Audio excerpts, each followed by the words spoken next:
Oi, pessoal! O vídeo de hoje é sobre o lançamento do nosso novo livro na Biblioteca Outro Porto, aqui em Pelotas, no Rio Grande do Sul.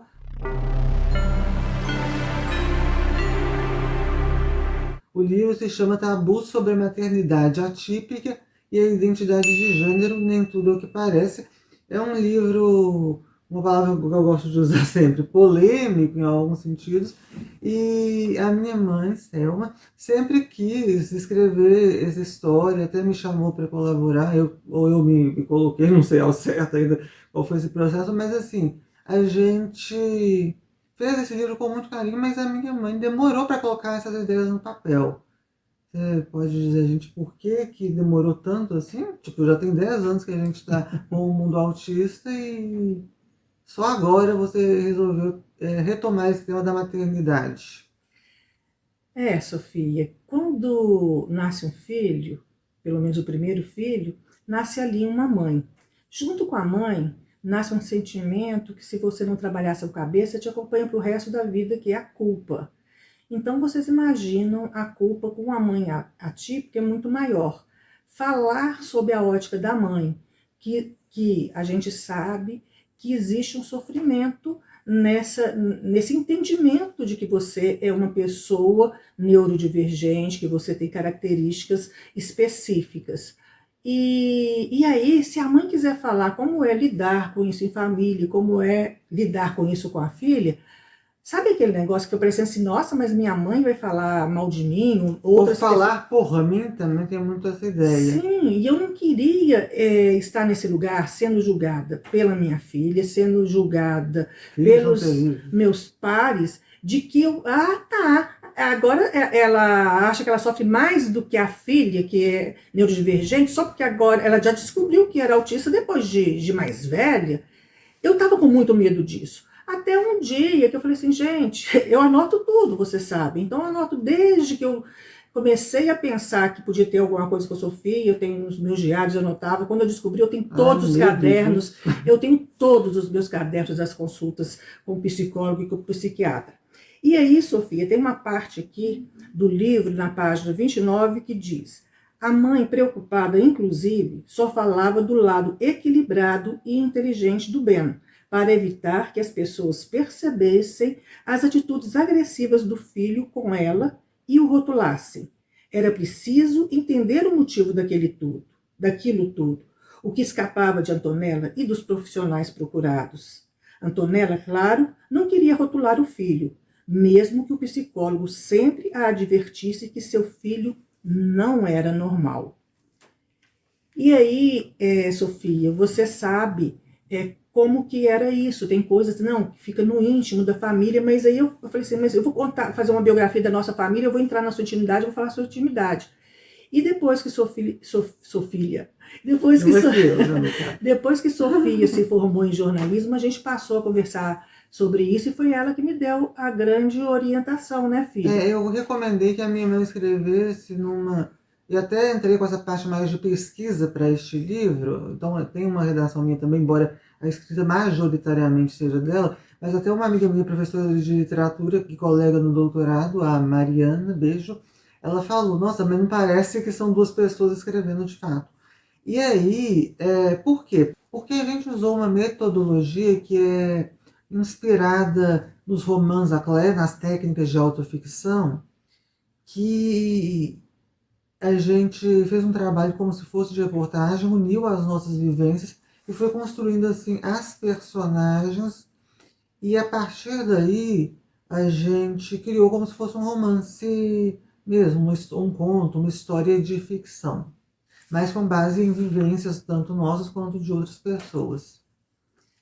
E mesmo assim, depois de ter acabado, tanto eu quanto a Sofia olhamos para a obra e a gente ficou muito insegura, porque como é uma coisa que falava de nossas vidas e da vida de tantas pessoas, aquele lado que ninguém conta para ninguém, que ninguém conversa, mas que infelizmente ou felizmente é necessário que algumas pessoas compartilhem isso, até para ver que existe luz no fim do túnel. Existe muita desesperança, mas a gente pode sempre transformá-la em esperança. Isso eu aprendi, acho que de certa forma isso está no livro.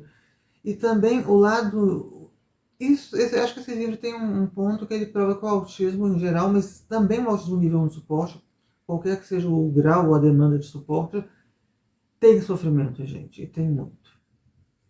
Pois é, a gente aprende que não pode comparar, que a gente pode só se comparar com a gente mesmo, mas até entre os autistas, né? Eu sofro mais porque eu sou nível 2, você é nível 1, você jamais vai entender isso.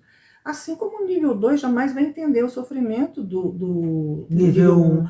Porque, olhem, eu quando era pequena batia a cabeça na parede.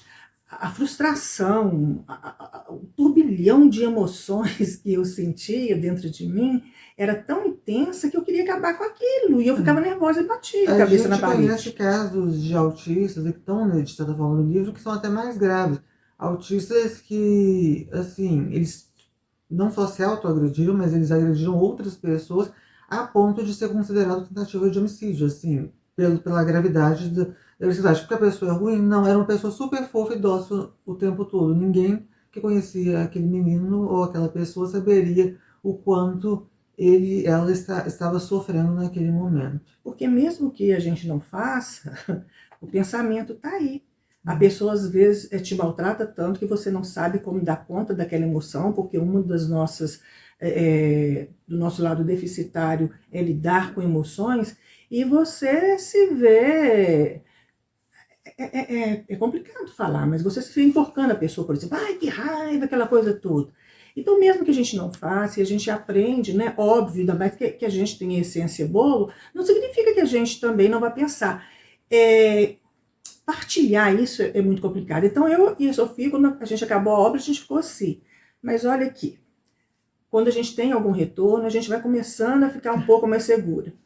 O escritor vencedor de prêmios como Jabuti, Nestlé e Biblioteca Nacional, Léo Cunha, observou que escrever essa história foi um ato de coragem da dupla ao compartilhar questões íntimas com o objetivo de não permitir que nenhuma família se sinta sozinha como elas já se sentiram um dia. Em uma estrutura que se utiliza de personagens fictícios, baseados em pessoas e situações reais, a obra ajuda a desenvolver habilidades para lidar com crises, meltdowns e colapsos mentais.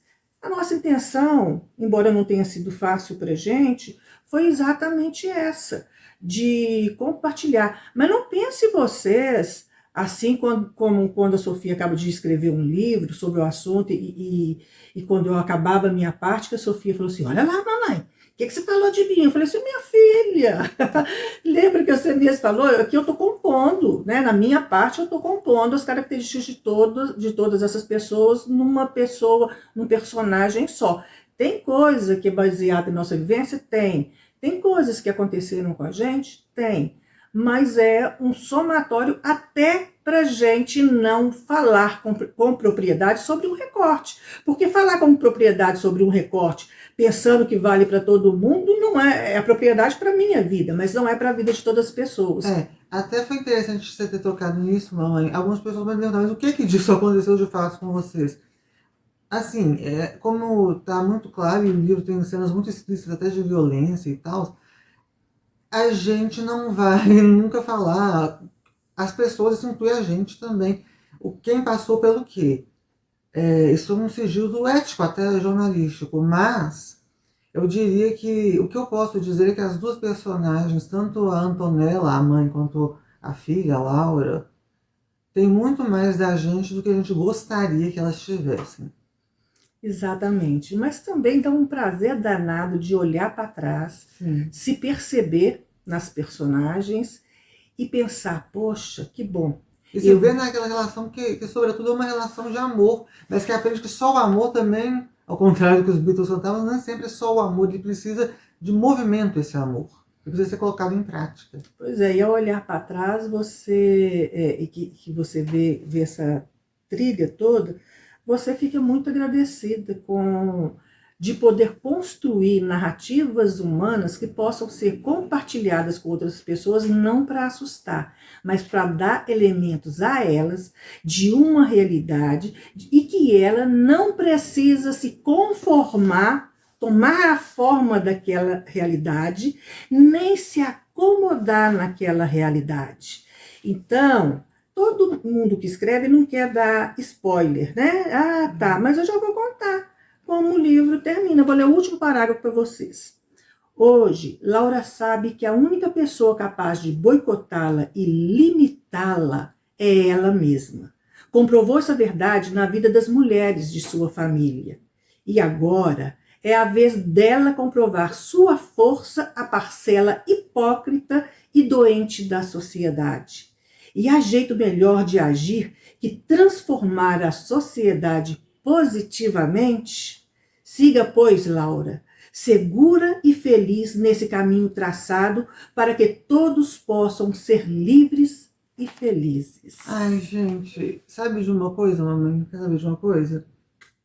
Eu tenho muito orgulho desse projeto, da minha mamãe que idealizou toda a espinha dorsal da obra, digamos assim, que, né, escreveu junto comigo. A gente está muito feliz, e eu diria que o gênio por trás disso nem sou eu, né? Quem teve as melhores ideias que foi você. Eu só tenho uma pequena ajuda, mas eu estou muito orgulhosa, muito feliz com esse trabalho e me sinto realmente muito parte disso também.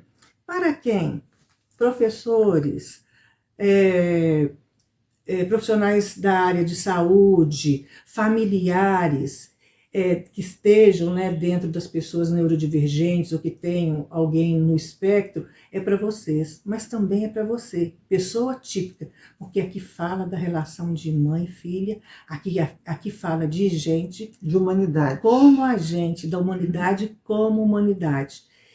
Dia 14 de setembro a gente vai fazer o lançamento em Pelotas, na Biblioteca Outro Porto, aqui em Pelotas, e a gente vai oportunamente colocar aqui o convite para vocês, e a gente está muito inquieta e muito feliz com isso, até porque para a gente que está apostando nessa cidade, que já tomou essa cidade como acolhedor em nossa casa, a gente está dando o que há de melhor na gente, para essa cidade. Então eu espero que muita gente venha nos ver no Outro Porto no dia 14 de setembro, que dá num sábado, não é isso, Sofia? Com certeza. Um grande beijo, pessoal, e até mais.